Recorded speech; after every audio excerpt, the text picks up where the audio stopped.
13వ అధ్యాయంలో, ప్రకటన గ్రంథంలో 13వ అధ్యాయంలో 1వ వచనంలో అక్కడ ఒక జంతువు కనబడుతుంది. దాని గురించి అక్కడ ఇలా రాస్తుంది, మరియు 10 కొమ్ములను 7 తలలు గల ఒక క్రూర మృగం సముద్రంలో నుండి పైకి వచ్చుట చూచితిని అని. క్రూర మృగం అన్నది ఒక క్రూర మృగం ఉందట. దానికి 7 తలలు ఉన్నాయంట, 10 కొమ్ములు ఉన్నాయి. తలలు 7 ఉంటే ఒక్కో తల మీద 2 కొమ్ములు ఇలా మనకు అనుకోవడానికి లేదు. కనీసం అసలు 7 తలలు కలిగింది ఎక్కడైనా ఉంటుందా అంటే ఎక్కడా ఉండదు. ఇంతవరకు 7 తలలు కలిగిన జంతువులు ఎప్పుడు ఎవరు చూడలేదు. కానీ 7 అనేది సంపూర్ణతకు సాదృశ్యం. క్రూర మృగానికి 7 తలలు అన్నట్టు, 10 కొమ్ములు అని. ఈ క్రూర మృగం కాక ఇంకొక జంతువు కూడా ఉంది, దానికి కూడా 7 తలలు ఉంటాయి. అది 12వ అధ్యాయంలో అక్కడే 3వ వచనంలో, అంతటా పరలోకమందు ఇంకొక సూచన కనబడేను, ఇదిగో ఎర్రని ఘట సర్పం, దానికి 7 తలలు 10 కొమ్ములు ఉండేవి అని ఇక్కడ చెప్పు. ఇదేమో ఘట సర్పం, అదేమో క్రూర మృగం. ఘట సర్పము అంటే దానికి కాళ్ళు ఉంటాయి, సర్పానికి కూడా కాళ్ళు ఉంటాయి. ఒక మొసలిలాగా, ఒక బల్లిలాగా, ఒక మకరము అంటాడు దాన్ని. యాక్చువల్గా దానికి ఇంగ్లీష్లో డ్రాగన్ అంటారు. ఈ చైనా వాళ్ళ జెండాలో మనం చూస్తాం డ్రాగన్. డ్రాగన్ అనే మాటకి తెలుగులో పదం లేదు, అందుకు దాన్ని మకరము అనే పదం వాడాడు. ఇక్కడేమో ఘట సర్పము అనే పదం వాడాడు. సరే, ఇప్పుడు ఘట సర్పము అంటే సైతాను. ఈ సైతానికి 7 తలలు ఉన్నాయి. 7 తలలు కలిగిన పాము గురించి మనం ఎప్పుడూ వినలేదు, పురాణాల్లో విన్నాం. ఎవరు ఇంతవరకు ఎక్కడ చూడలేదు. అయితే 7 తలలు కలిగిన ఈ ఘట సర్పం సైతాను, దానికి 10 కొమ్ములు ఉన్నాయి. సర్పానికి కూడా కొమ్ములు ఉన్నాయి. ఆ తర్వాత దానికి ఒక కొడుకు ఉన్నాడు. ఆ కొడుకుని ఇక్కడ క్రూర మృగం అన్న. ఈ క్రూర మృగం చిరుతపులిని పోలి ఉంటుంది. ఎలుగుబంటి వంటి పాదాలు దానికి ఉంటాయి. దానికి సింహం వంటి నోరు ఉంటుంది. ఇవన్నీ కూడా మనం అక్కడే 13వ అధ్యాయంలో 2వ వచనంలో చదివేస్తాం. ఇప్పుడు మనకు అంత టైం లేదు. సో క్రూర మృగం చిరుతపులిని పోలి ఉంది, సింహం వంటి నోరు కలిగి ఉంది, ఎలుగు వంటి పాదాలు దానికి ఉన్నాయి అని చెప్పి దానికి కూడా 7 తలలు ఉన్నాయంట. సో ఘట సర్పం అంటే సైతాను, క్రూర మృగం అంటే సైతాన్ యొక్క కొడుకు. వాడికి మనం అబద్ధ క్రీస్తు అనే పేరు కూడా పెడతాం. హల్లెలూయా. ఇప్పుడు 7 తలలు అంటే ఈ భూమి మీద దేవుడు సైతానికి 7 సామ్రాజ్యాలు స్థాపించే ఛాన్స్ ఇచ్చాడు. యాక్చువల్గా నేను ప్రకటన గ్రంథం చెప్పట్లేదు ఈ రాత్రి, అది నా మెయిన్ సబ్జెక్ట్ కాదు. కానీ స్టార్టింగ్లో ఏదో వచ్చింది కాబట్టి ముట్టుకున్నాను అంతే. ఊరికే క్రూర మృగం 10 కొమ్ములు ఇవన్నీ వచ్చాయి కాబట్టి ఆ సబ్జెక్ట్ మీకు జస్ట్ అవగాహన కోసం చెప్తున్నాను. ఈ క్రూర మృగం మరియు ఘట సర్పం, దీనికి 7 తలలు ఉన్నాయి. అంటే 7 సామ్రాజ్యాలు ఈ భూమి మీద స్థాపించే అవకాశం దేవుడు సైతానికి ఇచ్చాడు. 7 సామ్రాజ్యాలు అంటే ఈ భూమి మీద 7 సామ్రాజ్యాలు స్థాపించమని దానికి అవకాశం ఇస్తే, అది స్థాపించిన మొదటి సామ్రాజ్యం అషూరు సామ్రాజ్యం. నిమ్రోదు దాన్ని స్థాపించారు. రెండోది ఐగుప్తు సామ్రాజ్యం, ఫరోలు దాన్ని స్థాపించారు. మూడవది బబులోను సామ్రాజ్యం. 4వది గ్రీక్ సామ్రాజ్యం, మాదీయ పారసీకుల సామ్రాజ్యం. 5వది గ్రీక్ సామ్రాజ్యం. 6వది రోమా సామ్రాజ్యం. ఇప్పుడు 7వది రాబోతుంది అబద్ధ క్రీస్తు సామ్రాజ్యం. సో ఈ 7 సామ్రాజ్యాలలో ఆయన క్రూర మృగానికి 10 కొమ్ములు అన్నాడు. ఏంటి 10 కొమ్ములు అన్నది మళ్ళీ వెనక్కి వచ్చాక 17వ అధ్యాయంలో 12వ వచనంలో ఏమని చదివామంటే, నీవు చూచిన ఆ 10 కొమ్ములు 10 మంది రాజులు. 10 కొమ్ములు రాజులు అన్నాడు. చివరి దినాల్లో 10 దేశాలు ఒకటవుతాయి. ఇప్పటికే ఇజ్రాయెల్తో యుద్ధం స్టార్ట్ అయ్యి 1 సంవత్సరం అయింది. ఆ యుద్ధంలో ముందు పాలస్తీనా దిగింది, 2 ఇరాక్ దిగింది, 3 నిన్నే అంటే ఈ 2-3 రోజుల్లో 3 రోజుల కింద దిగింది కదంటే ఏంటది,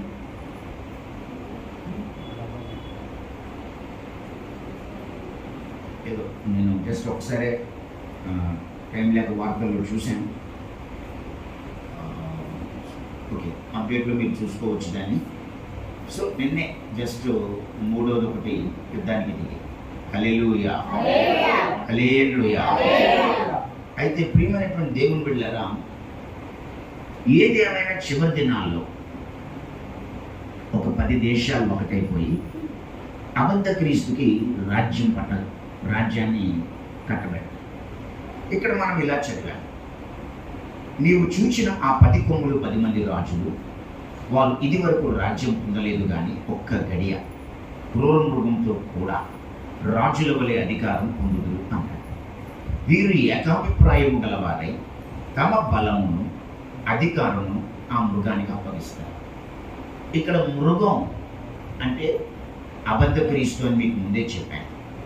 చెప్పి అక్కడ ఏమంటున్నానంటే, ఈ 10 మంది రాజులు తమ బలమును అధికారాన్ని ఆ మృగానికి అప్పగిస్తే వారు గొర్రె పిల్లతో యుద్ధము చేస్తారు అని రాసుకుంటారు. క్రూర మృగానికి గొర్రె పిల్లకి యుద్ధం ఏంటి? మా వింటున్నారా? క్రూర మృగానికి, ఎక్కడైనా క్రూర మృగానికితో గొర్రె పిల్ల యుద్ధం చేస్తున్నా ఎదురు మాట్లాడకుండా క్రూర మృగం నోటికి బలైపోతుంది. మొన్న ఎప్పుడో నేను ఒక వీడియో చూశాను. ఎక్కడో అడవిలో ఒక వీడియో, అడవిలో ఏదో సీసీ కెమెరా పెట్టారు ఫారెస్ట్ డిపార్ట్మెంట్ వాళ్ళు. ఆ సీసీ కెమెరాలో చూస్తూ ఉంటే ఒక పులి పడుకుని ఉన్న కెమెరా ఎదురుకుండా చక్కగా పులి నిద్రపోతూ ఉంటే సడన్గా దారిలో అనుకోకుండా కుక్క వచ్చింది. అది చూసుకోలేదు. ఆ పులి చూసుకోకుండా గమగమ కుక్క ఆ పులి ముందు నుంచి వెళ్ళిపోతుంటే ఆ అలికిడికి పులి గబుకుని కళ్ళు తెలిసి చూసి ఒకే ఒక్క దూకుడు ఆ కుక్కని మీద పడి పీక్ పట్టేస్తుంది. పీక పట్టుకుని ఇలా వస్తే అది గింజుకుంటుంది. కై కై కై కై కై కై అని చెప్పి అరుస్తూ కెమెరా అర్థమైపోయింది, అది చచ్చిపోయింది ఆ కెమెరా. సో కుక్క కరవగలదు, ఎదురు తిరగగలదు. కుక్కల గురించి మనం ఎన్నో మాటలు విన్నాం. తమ యజమానుల కోసం ఒక్కోసారి కుక్కలు మృగాల్లా మారిపోయి పులులతో ఎదురు దాడి చేస్తాయి, పాములతో దాడి చేస్తాయి. సో అది ఎంత పెద్ద జంతువైనా తమ యజమానుల కోసం అవి దాడికి దిగి మృగాల్లా మారిపోతాయి. తెలుసు మనకి. కానీ దగ్గర ఒక 5 అడుగులు 7 అడుగులు ఉందా పులి, దాని ముందు కుక్క 2 అడుగులు 6 అడుగులు మనం ఉంటే ఆ కుక్క పిల్ల కైకైతే నడుచుకుంటూ చచ్చిపోయింది. ఏమండి, ఎదురు తిరగగలిగిన కుక్క పిల్ల ఒక మృగం ముందు క్షణాల్లో చచ్చిపోయిందంటే గొర్రెపిల్ల ఏమైనా ఎదురు తిరుగుతుందా? గొర్రెపిల్ల ఏమైనా పొడుస్తుందా? క్రూర మృగంతో యుద్ధం చేయగలదా? కాబట్టి మనకు వెంటనే అర్థమైపోద్ది. ఎవరన్నా అడిగితే ఉత్తినే చెప్పేయచ్చు, క్రూర మృగానికి గొర్రెపిల్లకి యుద్ధం జరిగితే గొర్రెపిల్ల అసలు ఎదురు పోరాటం కూడా చేయదు, ఉత్తినే చచ్చిపోతే కానీ దాని నోట్లో అని మనం అనుకుంటాం. కానీ మన బైబిల్లో ఏమని రాస్తుందంటే, క్రూర మృగం గొర్రె పిల్లతో యుద్ధం చేస్తాడు. హల్లెలూయా. గొర్రె పిల్ల అనగానే ప్రకటన గ్రంథంలో యేసు ప్రభు వధింపబడినట్లుగా ఉన్న దేవుని గొర్రె పిల్ల అంటాడు 5వ అధ్యాయం ప్రకటన గ్రంథం. కాబట్టి గొర్రె పిల్ల అంటే యేసుక్రీస్తు, క్రూర మృగం అంటే అబద్ధ క్రీస్తు. క్రూర మృగానికి గొర్రె పిల్లకి, యేసుక్రీస్తుకి అబద్ధ క్రీస్తుకి ఒక యుద్ధం జరుగుతుంది. ఈ యుద్ధం జరిగినప్పుడు అక్కడ ఏమని రాశాడంటే, ఆ యుద్ధంలోనట గొర్రె పిల్ల జయిస్తాడు, గొర్రె పిల్ల గెలుస్తాడట. హల్లెలూయా. అమ్మ, ఎవరు గెలుస్తాడట? క్రూర మృగం ఓడిపోద్దంట, గొర్రె పిల్ల గెలుస్తాడు. గొర్రె పిల్ల గెలవడానికి 2 కారణాలు ఉన్నాయి. హల్లెలూయా. అమ్మ, గొర్రె పిల్ల గెలవడానికి ఒక కారణమేమో రాజులకు రాజు ప్రభువులకు ప్రభు అయి ఉన్నందున. 14వ వచనం చూడండి. వీరు గొర్రెపిల్లతో యుద్ధము చేతురు కానీ గొర్రెపిల్ల ప్రభువులకు ప్రభు రాజులకు రాజు అయి ఉన్నందున అన్నాడు. రెండో మాట, తనతో కూడా ఉండిన వారు. హల్లెలూయా, గట్టిగా చెప్పండి హల్లెలూయా. తనతో కూడా ఉండిన వారు. ఈ 3 సర్టిఫికెట్లు ఉన్నాయి. తనతో కూడా ఉన్న వాళ్ళకి ఏమున్నాయంట? 3 సర్టిఫికెట్లు. ఏంటా 3 సర్టిఫికెట్లు? 1 పిలవబడిన వారు, 2 ఏర్పరచబడిన వారు, 3 నమ్మకమైన వారు అయి ఉన్నందున. పిలవబడిన వారు, ఏర్పరచబడిన వారు, నమ్మకమైన వారు అయి ఉన్నందున ఆయన ఆ రాజులను జయించును. హల్లెలూయా. ఇప్పుడు యేసయ్య గెలవడానికి కారణాలు 2. 1 ఆయన ప్రభువులకు ప్రభువు రాజులకు రాజు. 2 ఆయనతో కూడా ఉన్న వాళ్ళకి 3 సర్టిఫికెట్లు. ఆ 3 సర్టిఫికెట్లు ఏంటంటే పిలవబడిన వారు, ఏర్పరచబడిన వారు. అందరు చెప్పండి ఆ 3 ఏంటి?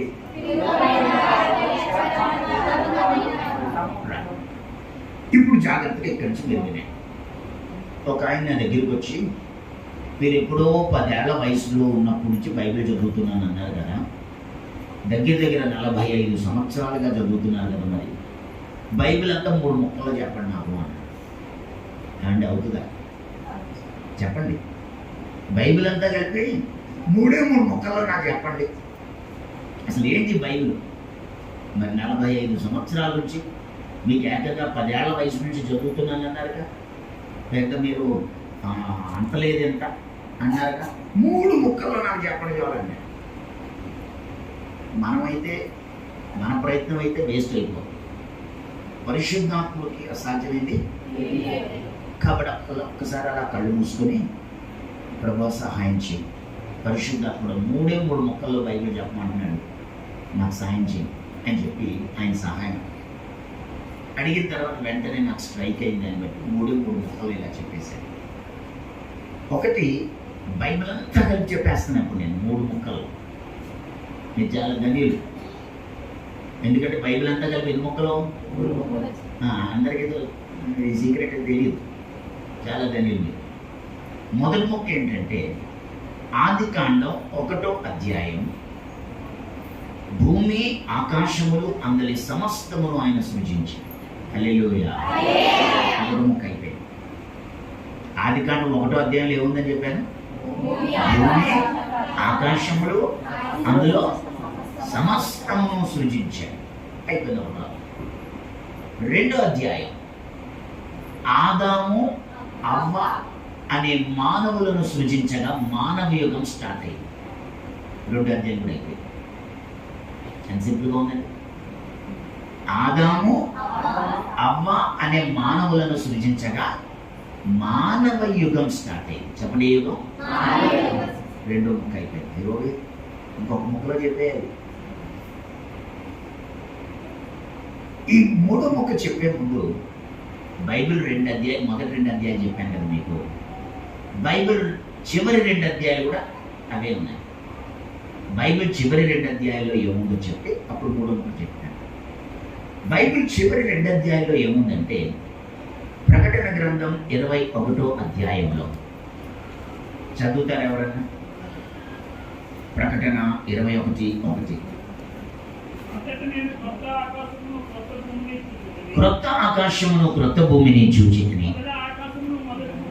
మొదటి ఆకాశము మొదటి భూమి గతించిపోయాయి, సముద్రం ఇంకా లేదు. ఇక్కడ మొదటి ఆకాశం మొదటి భూమి గతించిపోయాయట. అమ్మ, మొదటి ఆకాశం గతించిపోయాయట. క్రొత్త ఆకాశం క్రొత్త భూమిని అందులో సమస్తమును సృజించాడు. 21వ అధ్యాయంలో కొత్త ఆకాశం కొత్త భూమి అందులో సమస్తమును సృజించాడు. కొత్త ఆకాశానికి పాత ఆకాశానికి తేడా ఏంటి? కొత్త భూమికి పాత భూమికి తేడా ఏంటి అని అడిగితే, పాత భూమికి సముద్రం ఉంటుంది, కొత్త భూమికి సముద్రం ఉంటుంది.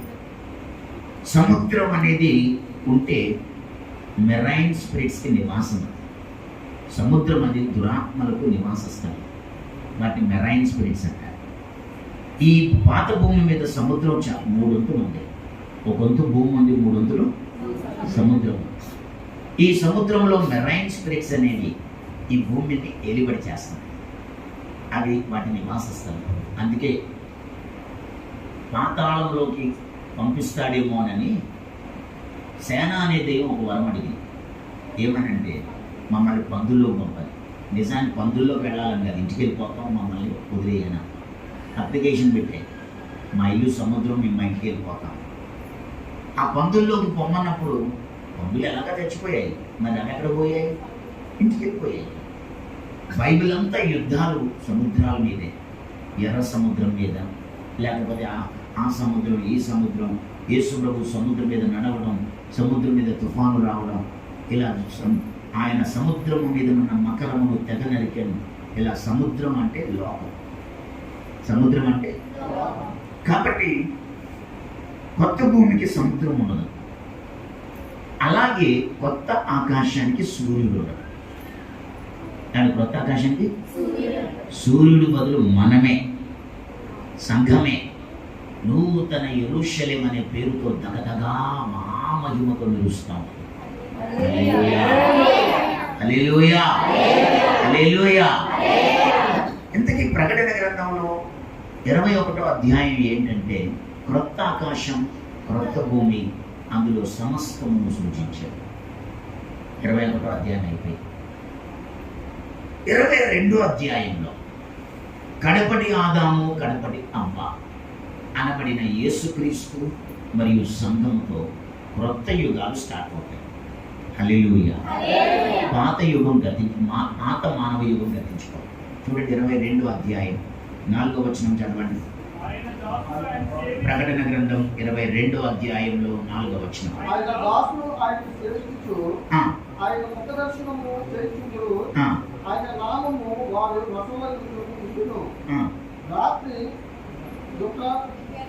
రాత్రిక ఎన్నడూ ఉండదు,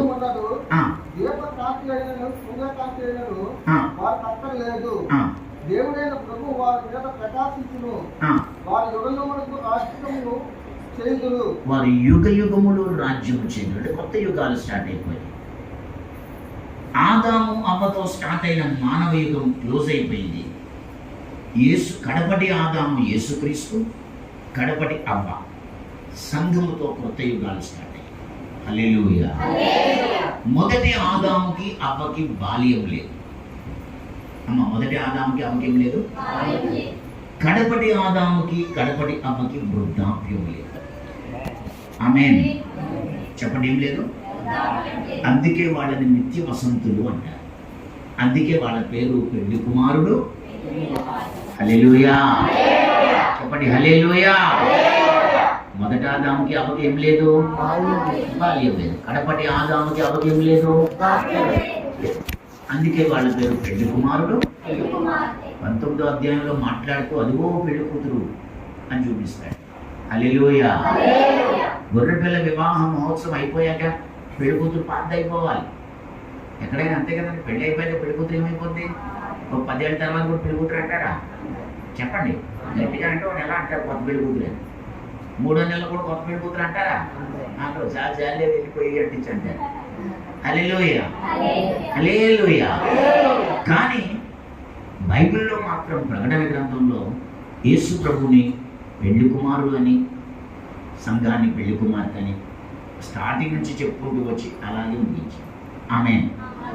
సో 20 ఆదికాండం 1వ అధ్యాయంలో ఏం జరిగిందో ప్రకటన 21వ అధ్యాయంలో అదే జరిగింది. అక్కడ భూమి ఆకాశములు, అందులో సమస్తాన్ని సృజించారు. 21లో అవి గతించిపోయాయి. కొత్త భూమి, కొత్త ఆకాశం, అందులో సమస్తం సృజించబడ్డాయి. ఆదికాండం 2వ అధ్యాయంలో ఆదాము అవ్వను సృజించగా మానవ యుగం స్టార్ట్ అయింది. ఇక్కడ ప్రకటన గ్రంథం చివరి పేజీలో, చివరి అధ్యాయంలో యేసుక్రీస్తు మరియు సంఘం అనబడిన కడపటి ఆదాము, కడపటి అవ్వతో క్రొత్త యుగాలు స్టార్ట్ అయ్యాయి. ఇంకా యుగ యుగాలు ఉంటాయి. హల్లెలూయా. ఇప్పుడు ఆ 2 అధ్యాయాలకు ఈ 2 అధ్యాయాలకు మధ్య బైబిల్ ఉంది. హల్లెలూయా. అందరికి అర్థమవుతుందమ్మా? మొదటి 2 అధ్యాయాలు, చివరి 2 అధ్యాయాలకు మధ్యలో ఈ బైబిల్ అంతా కలిపి ఇప్పుడు ఎన్ని ముక్కల్లో చెప్పాలి? ఇంకా నాకు ఎన్ని ముక్కలు మిగిలే? ఒక్క ముక్కలో పూర్తి చేయాలి. ఎంత పెద్ద బైబిల్ ఆ ఒక్క ముక్క. 3 ముక్కలు అడిగాడు కానీ ఆయన దేవుడి దైవాలు ఒక్క ముక్కలు చెప్పేయచ్చు. ఇందుకే ఆ ఒక్క ముక్క ఏంటంటే ఆదికాండం 3వ అధ్యాయం 15వ వచనం చదవండి. ఆదికాండం 3వ అధ్యాయం 15వ వచనం. నీకును స్త్రీకిని నీ సంతానమునకు ఆమె సంతానమునకు వైరము కలుగజేసేదని అది నేను తల మీద కొట్టు, నీవు దాన్ని మడిమ మీద కొట్టుదువు. చాలు. ఇందుకే ఆ ఒక్క ముక్క ఏంటంటే ఆదికాండం 3వ అధ్యాయం 15వ వచనంలో దేవుడు సర్పంతో మాట్లాడుతూ 2 యుద్ధాలు ప్రకటించాడు. హల్లెలూయా. చెప్పండి, ఎన్ని యుద్ధాలు? ఎవరెవరికి యుద్ధం అంటే, ఓ సర్పమా, నీకు స్త్రీకి, నీకు రెండోది నీ సంతానానికి, స్త్రీ సంతానం నేను వైరం పెడతాను. అదేమో నిన్ను తల మీద కొడతాది. స్త్రీ సంతానం నిన్ను తల మీద కొడతాది, నువ్వు మాత్రం బడి మీద కొడతావు. యుద్ధం క్లోజ్ అయిపోతుంది. యుద్ధం అంటే 2 యుద్ధాలు. ఈ 2 యుద్ధాలు ఆదికాండం 3వ అధ్యాయంలో ప్రకటించబడ్డాయి. ఈ 2 యుద్ధాలు పూర్తయిపోతే బైబిల్ అయిపోయాయి. హల్లెలూయా. ఎవరెవరికి 2 యుద్ధాలు చెప్పండి? స్త్రీకి, సర్పానికి. 2వ యుద్ధం ఎవరికి? స్త్రీ సంతానానికి, సర్ప సంతానానికి. ఈ 2 యుద్ధాలు అయిపోతే బైబిల్ అయిపోయినట్టు. ఇప్పుడు సర్పం అంటే ఎవరు? ఘట సర్పం. మా సర్పం అంటే ఘట సర్పం. దానికి 7 తలలు ఉన్నాయని చదివాం, 10 కొమ్ములని చదివాం. ఇప్పుడు ఆ ఘట సర్పానికి స్త్రీకి యుద్ధం. ఘట సర్పానికి ఈ బైబిల్ అంతా కలిపి 2 యుద్ధాలు అమ్మా. 2. ఒకటి స్త్రీకి ఘట సర్పానికి, రెండోది స్త్రీ సంతానం అంటే యేసుక్రీస్తు, సర్ప సంతానం అంటే అబద్ధ క్రీస్తు. సర్ప సంతానం అంటే అంటే ఈ 2 యుద్ధాలు అయిపోతే బైబిల్ అయిపోతుంది. ఇంతకీ యుద్ధాలు ఎప్పుడవుతాయి పాస్టర్ గారు అంటారు. ఈ యుద్ధాల్లో ఒక యుద్ధం ఇంకెంతో టైం లేదు, ఒక్క 4 ఏళ్లలో లేకపోతే ఒక 7 ఏళ్లలో కన్క్లూషన్ అయిపోవడానికి ఆల్రెడీ స్టార్ట్ అయ్యి 3 ఏళ్ళు అయింది. ఇజ్రాయెల్కి ముందు రష్యా ఉక్రెయిన్ మీదకి వచ్చింది, అది కేవలం పునాది. ఆ తర్వాత పోయిన సంవత్సరం ఇజ్రాయెల్ పాలస్తీనా గాజా మీదకి యుద్ధానికి దిగింది, అది ప్రారంభం మాత్రం. రష్యా యుద్ధం పునాది, అసలు యుద్ధం మాత్రం పోయిన సంవత్సరం స్టార్ట్ అయింది. గట్టిగా 1.5 సంవత్సరం అవ్వలేదు, అప్పుడే ఈ యుద్ధంలో 3 రాజ్యాలు పాల్గొన్నాయి. ఇది తెగదు. ఇంతకీ ఎక్కడికి వెళ్తుంది ఈ యుద్ధం అంటే చివరికి అది అబద్ధ క్రీస్తుకి యేసుక్రీస్తుకి మధ్య జరగబోతుంది. హల్లెలూయా. అబద్ధ క్రీస్తుకు ఒక పేరు పెట్టాం, క్రూర మృగం. చెప్పండి. యేసుక్రీస్తుకు ఒక పేరు ఉంది, గొర్రె పిల్ల. చెప్పండి. ఇప్పుడు ఆల్రెడీ చదివేశాం కదా. క్రూర మృగానికి గొర్రె పిల్లకు ఒక యుద్ధం జరగబోతుంది. అయితే సర్పానికి స్త్రీకి మొదట జరగట్లేదు. మొదటి యుద్ధం సర్ప సంతానానికి స్త్రీ పిల్లలకి జరగబోతుంది. ముందెవరికి? స్త్రీ సంతానం అంటే యేసుక్రీస్తు, సర్ప సంతానం అంటే అబద్ధ క్రీస్తు. ముందు పిల్లలకి జరగబోతుంది. ఈ పిల్లలకి యుద్ధం ఎప్పుడు జరుగుతుందండి అని అడిగితే అక్కడ ఇలా రాస్తాడు. మనం 21, 22 అధ్యాయం చదివేశాం కదా. ఇప్పుడు బైబిల్ పూర్తవ్వాలంటే 19, 20 చదవాలి.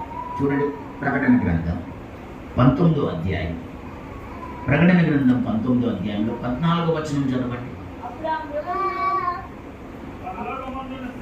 ప్రకటన గ్రంథం 19వ అధ్యాయం 14వ వచనం. వీళ్ళు చదవాలి చదవండి. అప్పుడు ఆ మృగమును దాని ఎదుట సూచక్రియలు చేసి ఆ మృగమును దాని ఎదుట సూచక క్రియలు చేసిన దాని ముద్రను వేయించుకొనిన వారిని ఆ ఆ మృగపు ప్రతిమకు నమస్కరించి ఒక్క నిమిషం ఉండండి. మనం అలాగా ఎక్కడ చదువుతున్నారు మీరు? ప్రకటన 19:14 అన్నాను నేను. పరలోకమందున్న చదవండి, తీసుకుని చదవండి. పరలోకమందున్న సేనలు శుభ్రమైన తెల్లని నారబట్టలు ధరించుకొని పరలోకమందున్న సేనలు శుభ్రమైన తెల్లని నారబట్టలు ధరించుకొని తెల్లని గుర్రములెక్కి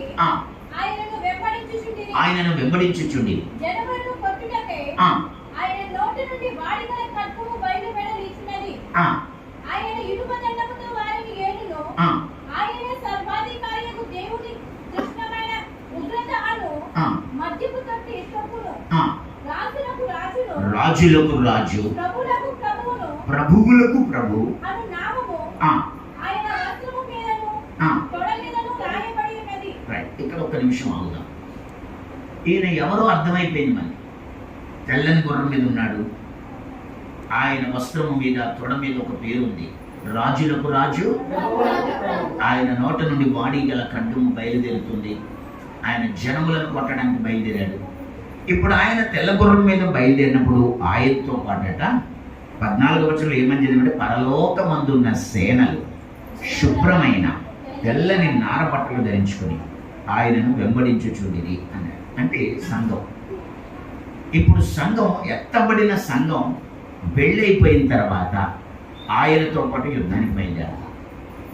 ఎత్తబడిన సంఘం పెళ్ళైపోయిన తర్వాత, ఎత్తబడిన తర్వాత ఏమవుతుంది? గొర్రెపిల్ల వివాహం జరుగుతుంది. పెళ్ళైపోయిన తర్వాత తన భార్యను తీసుకుని యేసయ్య భూమి మీదకి యుద్ధానికి రాబోతున్నాడు. హల్లెలూయా. అమ్మా, తన భార్యతో పాటు యేసయ్య యుద్ధానికి భూమి మీదకి వస్తుంది. భూమి మీదకి వచ్చినప్పుడు యేసయ్య రాజులకు రాజు ప్రభువులకు ప్రభువుగా దిగి వస్తాడు. ఆయన వెంట మనమే శుభ్రమైన తెల్లని నార వస్త్రములు ధరించుకొని తెల్లని గుర్రాలెక్కి ఆయనతో పాటు మనం కూడా బయలుదేరాలి. హల్లెలూయా. మనం అలా బయలుదేరడానికి మనకి 3 సర్టిఫికెట్లు అన్నాను నేను. ఎన్ని? ఎవరికైనా గుర్తుందా చెప్తారా? ఏటా 3? ఫస్ట్ పిలవబడిన వారు, 2 ఏర్పరచబడిన వారు, 3 నమ్మకం. ఈ 3 ఉన్నాయి వీళ్ళు. అందుకే వీళ్ళు ఎత్తబడ్డారు. ఎత్తబడిన తర్వాత యేసుతో పెళ్లి జరిగింది. పెళ్ళైపోయిన తర్వాత యేసులాగే తెల్లని గుర్రాలు అందరికీ ఉన్నాయి. యేసులాగే తెల్లని వస్త్రాలు ధరించుకున్నారు. యేసుతో పరలోకపు సైన్యములాగా, ఆయన వధువుగా, ఆయన సేనగా, ఆయన పట్టపు మనిషిగా, ఆయన భార్యగా ఆయనతో పాటు యుద్ధానికి దిగారు. ఈ యుద్ధం ఎవరితో చేయడానికి? మనం అక్కడే కిందకి 19 చదివేంటి. 19. మరియు ఆ గుర్రం మీద కూర్చున్న వానితోను ఆయన సేనతో యుద్ధము చేయుటకై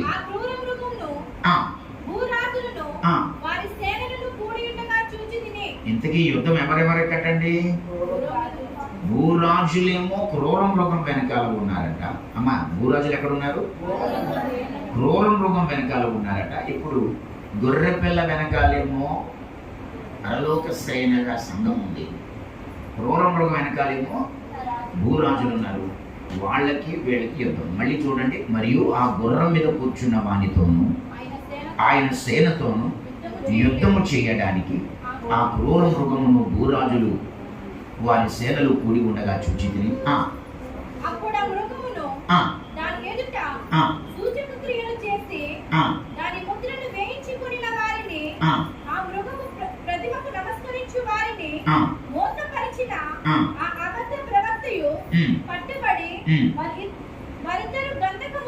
వారిద్దరు గంధకముతో మండు అగ్నిగుండములో ప్రాణముతోనే వేయబడ్డారు. గట్టిగా స్తోత్రం చెప్పండి. హల్లెలూయా, హల్లెలూయా. ఆ యుద్ధంలో ఎవరు గెలిచారు?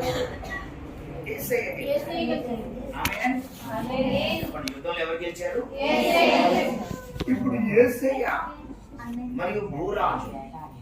యేసయ్య వెనకాలేమో సారీ, యేసయ్య వెనకాలేమో సంఘం. అమ్మ, యేసయ్య వెనకాల సంఘం ఉంది. క్రూర మృగం వెనకాల ఎవరు ఉన్నారు? ఈ యుద్ధంలో యేసయ్య గెలిచాడు, సంఘం గెలిచింది. గెలవడానికి కారణాలు మనం ముందే చెప్పేసుకున్నాం. ఆ యుద్ధం అయిపోయినప్పుడు యేసయ్య ఏం చేశాడంటే క్రూర మృగాన్ని, అంటే అబద్ధ క్రీస్తుని, అలాగే అబద్ధ ప్రవక్తని, అబద్ధ వాళ్ళిద్దరిని పట్టుకుని ప్రాణముతోనే అగ్ని గంధకములు గల గుండంలో పడేశాడు. హల్లెలూయా.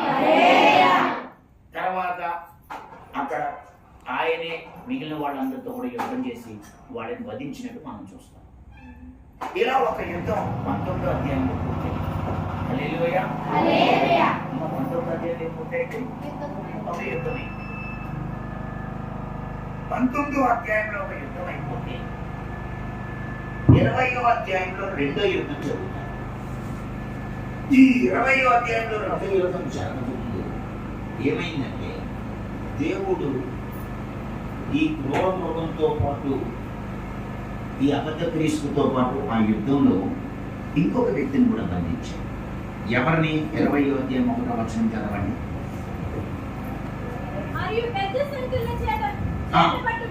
పెద్ద సంఖ్యలు చేత పట్టుకొని అగాధం యొక్క తాళపు చెవులు చేత పట్టుకొని ఒక దూత దిగి రావడం చూశాను. అతడు ఆది సర్పమును అనగా అపవాది సాతాను అను ఆ ఘట సర్పాన్ని పట్టుకొని 1000 సంవత్సరములు వానిని బంధించి అగాధములో పడవేసి ఆ 1000 సంవత్సరములు గడచు వరకు ఇక జనములను మోసం చేయకుండా ఆ అగాధానికి ముద్ర వేసేసాడు. 1000 సంవత్సరాలు అయిపోయిన తర్వాత వాడు కొంచెము కాలము విడిచిపెట్టబడవలెను అన్నాడు. సో ఈ మొదటి యుద్ధం అయిపోగానే ఏం జరిగిందంటే అబద్ధ క్రీస్తుని అబద్ధ ప్రవక్తనేమో అగ్నిగుండంలో పడేశాడు. అబద్ధ క్రీస్తుని అబద్ధ ప్రవక్తని అగ్నిగుండంలో పడేశాడు. సైతాన్నేమో అగాధంలో బంధించాడు. ఎంతకాలం అట చెప్పండి, ఎంతకాలం? ఆ 1000 సంవత్సరాలు ఇదే భూమి ఉంటుంది. ఈ భూమి ఇంకా 1000 ఏళ్ళు ఉంటుంది. ఇదే భూమి, కాకపోతే ఏలేశ్వరం, ఎర్రవరం ఈ పేర్లు మారిపోతాయి అంతే. ఇప్పుడు ఏ ప్రభుత్వం అయితే ఆ పేర్లు ఎడుతున్నారా? అంతే కదా. అది యేసయ్య ప్రభుత్వం కాబట్టి పేర్లు మారిపోతాయి అంతే. కొన్ని పేర్లు యెరూషలేము లాంటివి ఉండిపోతాయి. హల్లెలూయా. ఒకప్పుడు రాజమండ్రి అనేది రాజమహేంద్రవరం అయిపోయింది. మళ్ళీ మద్రాస్ అనేది చెన్నై అయిపోయింది. మళ్ళీ బాంబే అనేది ముంబై అయిపోయింది. మళ్ళీ కలకత్తా అనేది కోల్కతా అయిపోయింది. మళ్ళీ కదా, మారిపోతాయి అంతే. కానీ ఇదే భూమి ఇంకో 1000 ఏళ్ళు ఉంటుంది. హల్లెలూయా. ఆ 1000 సంవత్సరాలు యేసయ్య సింహాసనం మీద కూర్చుంటే ఆయనతో పాటు ఆయన భార్యగా, ఆయన ప్రియురాలిగా, ఆయన పట్టపు మనిషిగా, ఆయన వధువు సంఘముగా, ఆయనతో పాటు మనమే, అంటే ఎత్తబడిన సంఘం. 3 సర్టిఫికెట్లు ఉన్నాయని మొదలెట్టాను నేను. ఎత్తబడిన సంఘం ఆ సింహాసనం కూర్చుని ఇదే భూమిని 1000 ఏళ్ళు పరిపాలించబోతుంది. ఆమేన్. నీ భాగ్యం ఎంత గొప్పది తల్లి.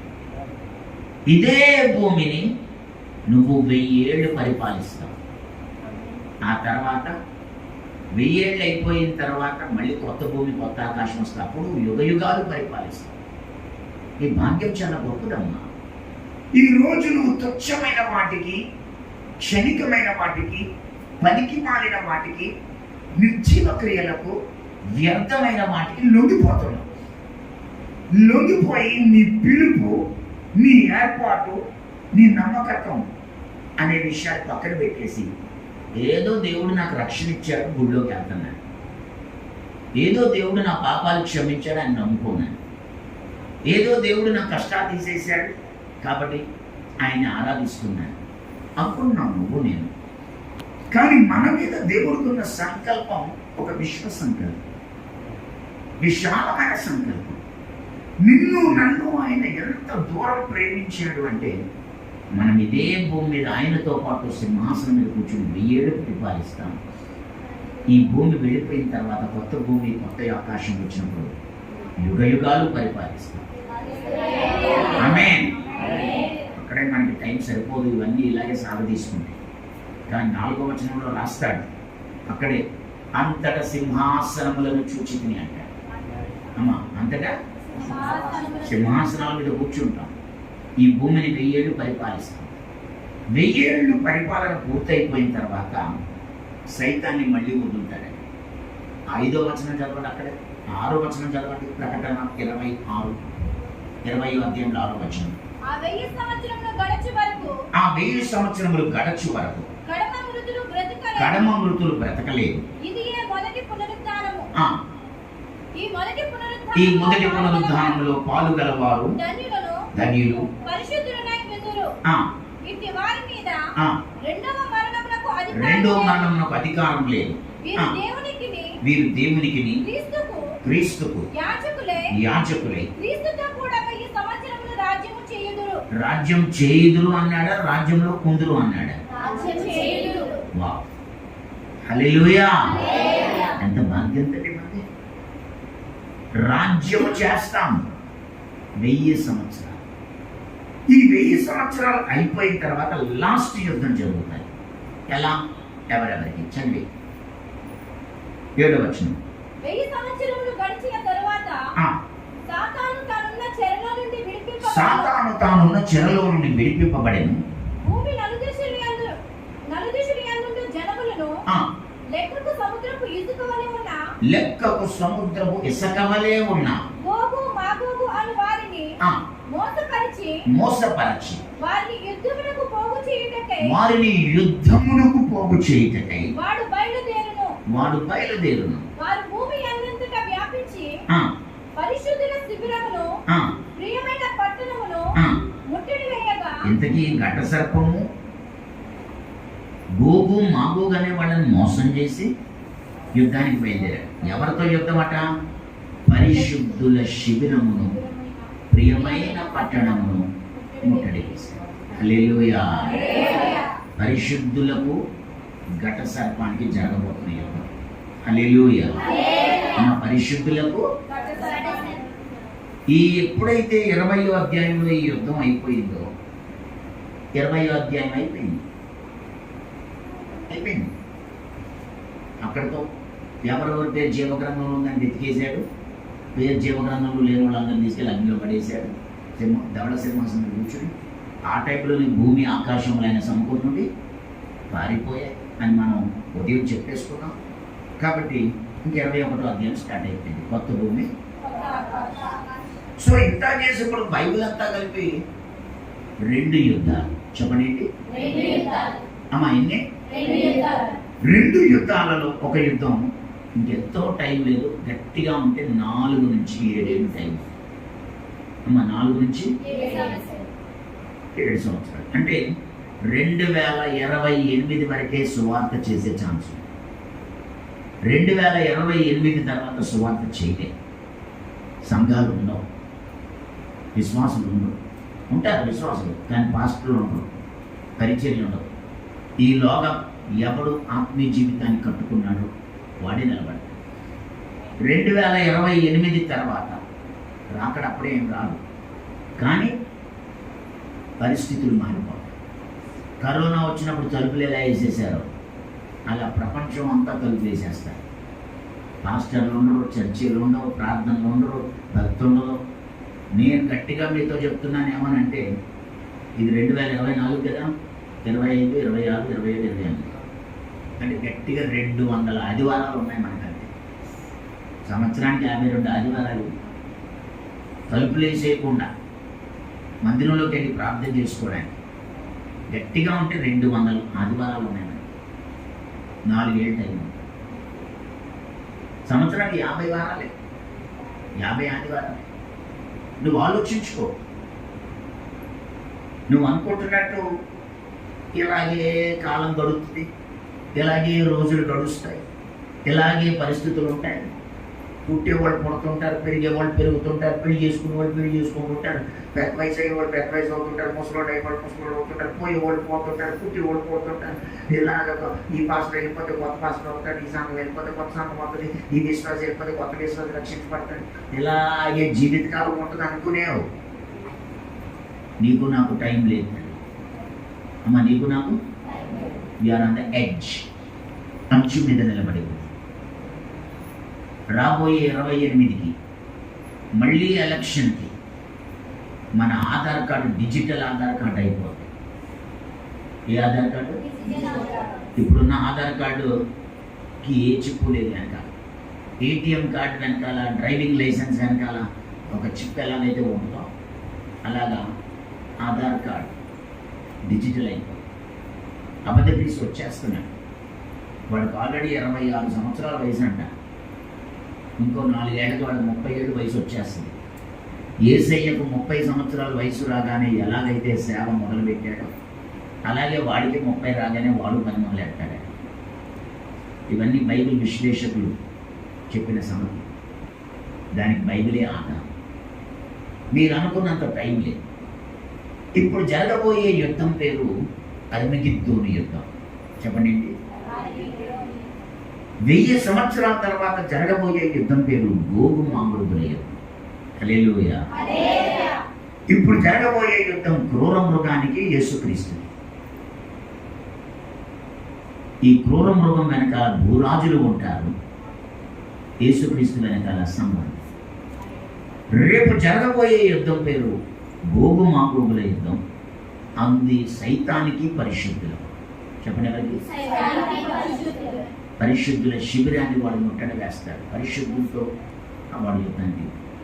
ఈ 2 యుద్ధాలు అయిపోతే బైబిల్ అయిపోతుంది అమ్మ. 2 యుద్ధాలు అయిపోతే సో మీరు చాలా ధన్యులు. ఇప్పుడు దాకా ఈ బైబిల్లో ఆదికాండం 3వ అధ్యాయం నుండి ఈ ప్రకటన గ్రంథం 20వ అధ్యాయం వరకు ఈ బైబిల్ అంతా ఏంటంటే 2 యుద్ధాల కొరకు సిద్ధపడ. అది అబ్రహాము చరిత్ర అయినా, హానోకు చరిత్ర అయినా, ఇస్సాకు, యాకోబు, యోసేపులైనా, దావీదైనా, సౌలైనా, దానియేలైనా, ఎజ్రా అయినా, ఆ తర్వాత యేసుప్రభు వచ్చాక పేతురు, యోహానైనా, సంఘమైనా, సంఘ చరిత్ర అయినా, లేకపోతే 2000 సంవత్సరాలుగా మన కళ్ళ ముందు ఎందరో పోపులు వచ్చారు, ఎందరో పరిశుద్ధులు వచ్చారు, ఎందరో ఉద్యమకారకులు వచ్చారు, సంఘం బలపడుతూ వచ్చింది. అసలు ఈ 6000 సంవత్సరాల చరిత్ర 2 యుద్ధాల కోసం. ఎన్ని వేల సంవత్సరాలు? అది యోబు కథమని, దానియేలు కథమని, ఎస్తేర్ కథమని, దెబోరా కథమని, సమూయేలు అవని, సౌలు అవని, దావీదు అవని, దానియేలు అవని. మన కళ్ళ ముందు 2000 సంవత్సరాలలో అది బిలీ గ్రహాం అవని, రైనార్డ్ బాంకే అవని, క్రిస్ ఒయోకిలో అవని, జాన్ అనుసుకే అవని, లేకపోతే ప్రస్తుతం వాడపడుతున్న గొప్ప గొప్ప పేరుగాంచిన వ్యక్తులు ఎవరన్నా అది షెపర్డ్ బుష్రీ అవని, కెనెత్ హేగిన్స్ అవని, లస్టర్ సమ్రాల్ అవని, ఎవరన్నా కానివ్వండి, ఇవంతా కూడా 2 యుద్ధాలు. హల్లెలూయా. ఇంత సంగతి అర్థమైన మీకు ఇప్పుడు విషయం ఏంటంటే, ఇప్పుడు జరగబోయే యుద్ధంలో మనం పాలు పొందాలి అంటే మనకి 3 సర్టిఫికెట్లు. చెప్పండి.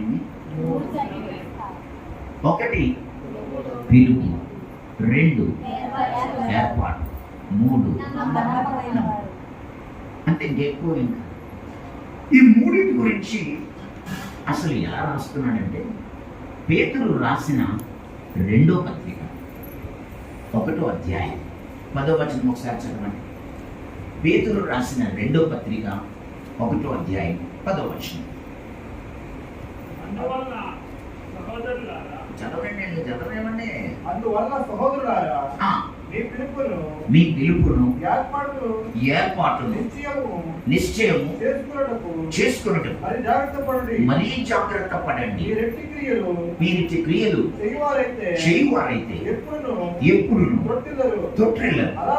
అలాగున మన ప్రభువు రక్షకుడైన నిత్య రాజ్యములో ప్రవేశము సమృద్ధిగా అనుగ్రహించు. మీకు సమృద్ధిగా అనుగ్రహించబడి. ఒకసారి హల్లెలూయా. అందరు చెప్పట్లేదు హల్లెలూయా.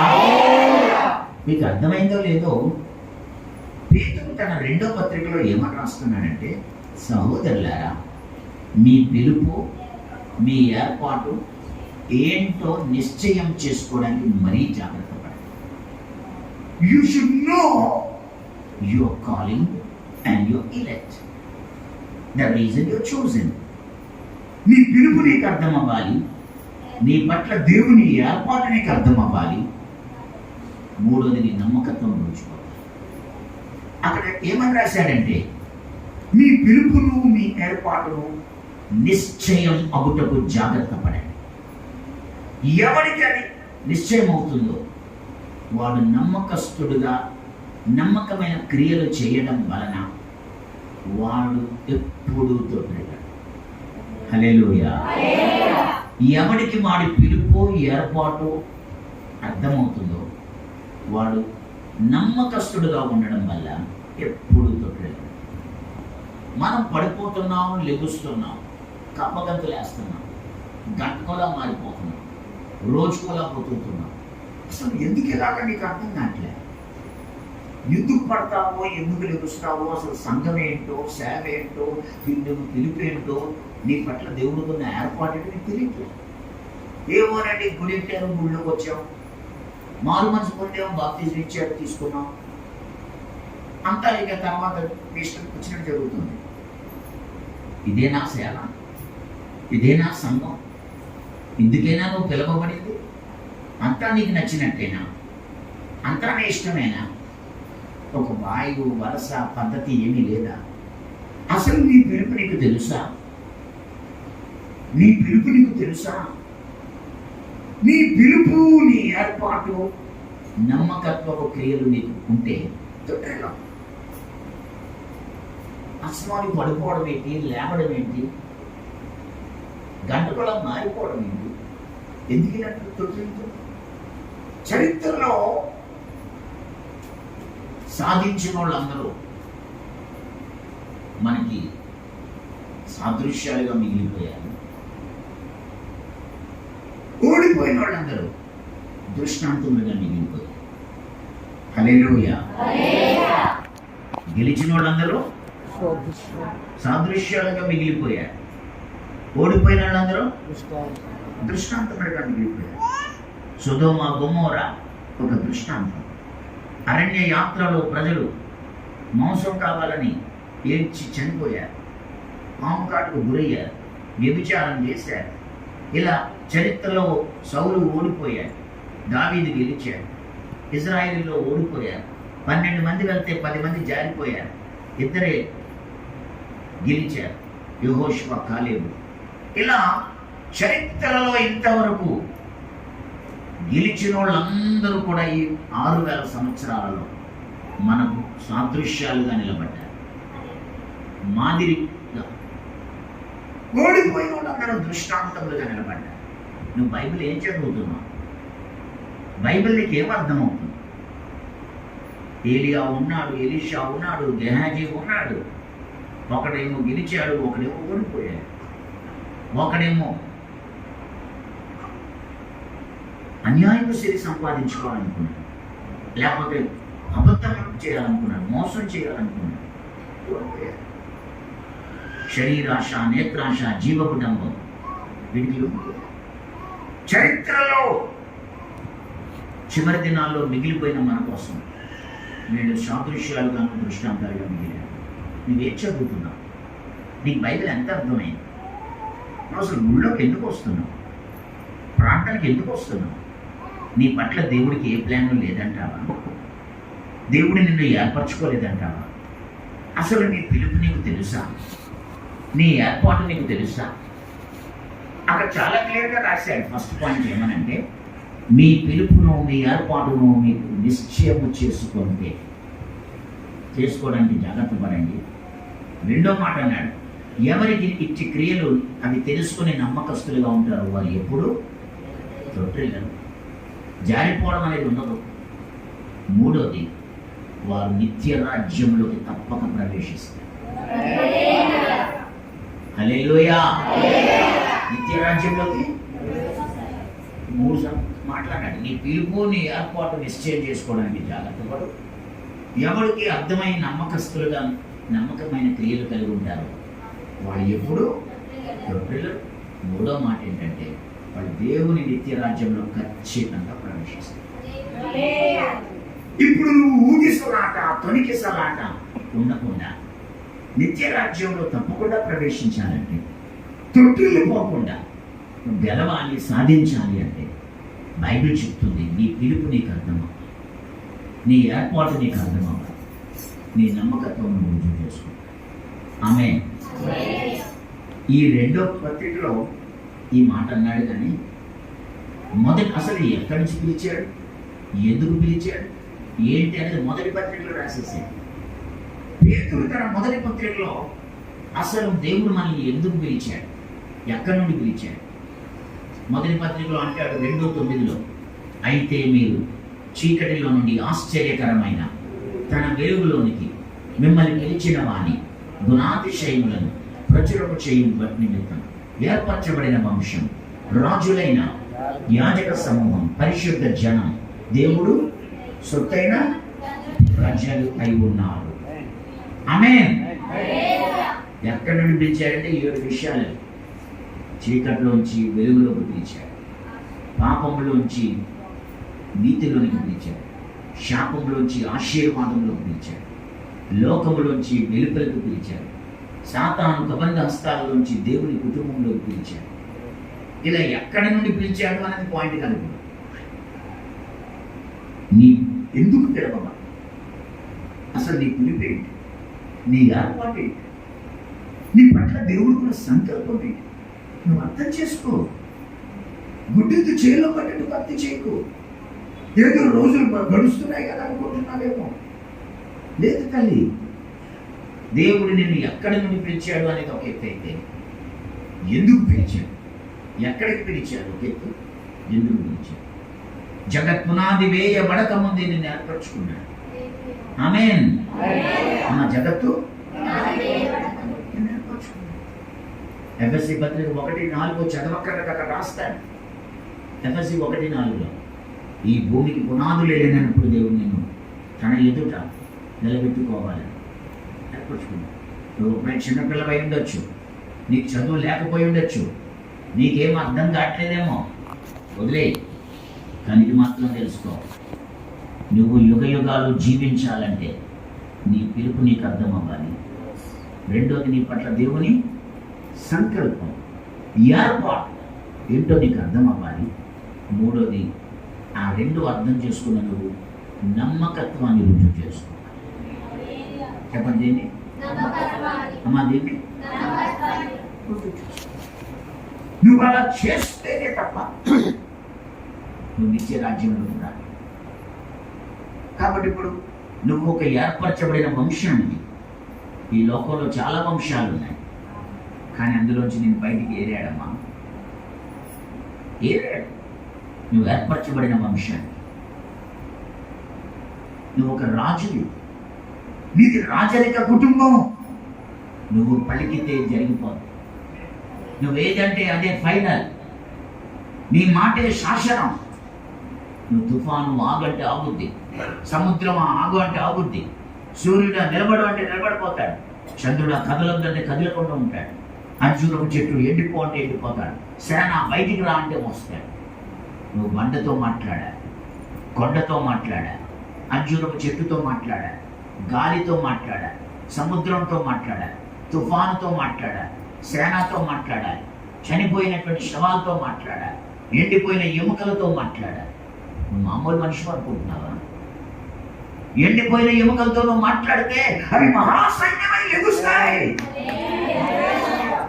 నీదే లేట్, నీది రాజరికపు అధికారం, you are a royal family. నీ మాట ఫైనల్. మాట్లాడాల్సిన నువ్వు ఇవాళ అడుక్కునే స్థితిలో మాట్లాడాలి. నువ్వు సంఘం ఎక్కడుంది వేళ? ఇదేనా సంఘం అంటే? ఇదేనా? నువ్వు నేను ఏది పలికితే అది ఫైనల్ అమ్మా. అదే నేను చనిపోయిన శవంతో మాట్లాడాను. మనిషి బతికిపోయి ఇవాటికి బతికే ఉండేవారు. శవంతో మాట్లాడాను, బతికేసింది. డాక్టర్ల సమక్షంలో చనిపోయిందని వాళ్ళు తీసుకెళ్ళిపోండి అని ఫైనల్ చేశాక ఆగండి అని అలా నాది పల్స్ లేదు అని నాకు చూపించారు. చుట్టూ ఉన్న మా అందరికి పల్స్ లేదు, చనిపోయి అరగంట అయింది అని చెప్పారు. అప్పుడు చనిపోయిన శవంతో మాట్లాడారు, బతికేసింది. ఇవాళ బతికే ఉంది. మనం మాట్లాడాల్సి వచ్చింది. గుడ్డివారితో మాట్లాడాలి, కుంటోడితో మాట్లాడాలి, మోగోడితో మాట్లాడాలి, బండతో మాట్లాడాలి, కొండతో మాట్లాడాలి, సముద్రంతో మాట్లాడాలి, ఎండిన ఎముకలతో మాట్లాడాలి. మనం మామూలు మనుషులం కాదు తల్లి. హల్లెలూయా. నీవు ఒక ఏర్పరచబడిన వంశానివి, నీది ఒక రాజరికపు కుటుంబం, నీవు యాజకుడివి. నువ్వెవరివి? ఈ లోకానికి నువ్వు మధ్యవర్తి.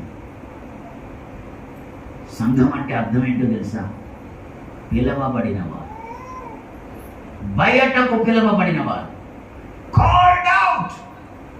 ఎక్లీషియా అనే మాటకు అర్థం ఏంటంటే కాల్డ్ అవుట్, బయటకు పిలవబడినవారు. ఈరోజు సంఘమా? ఇది కాదు సంఘం అంటే. ఇందుకు కాదు నిన్ను పిలిచింది బయటికి.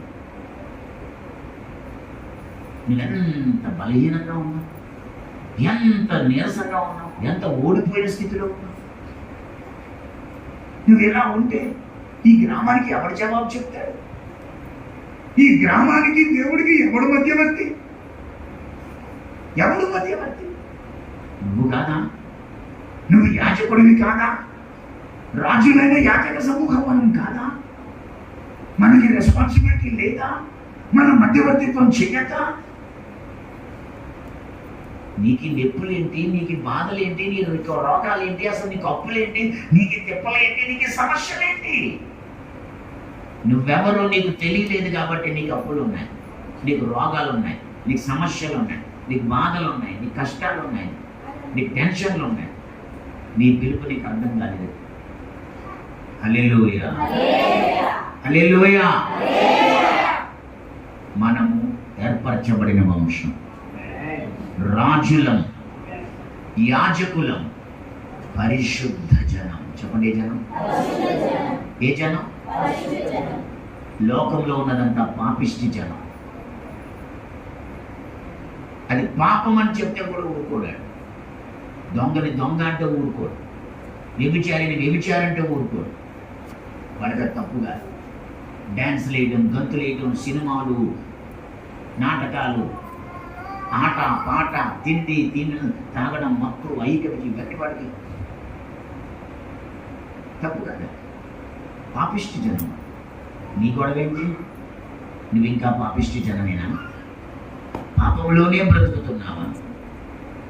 పరిశుద్ధ జనంలో కాదా? పరిశుద్ధత నీలో ఏ కోశాన లేదా? నువ్వెవరు? శుభ్రమైన తెల్లని నార బట్టలు ధరించుకుని తెల్లని గుర్రాల మీద ఆయన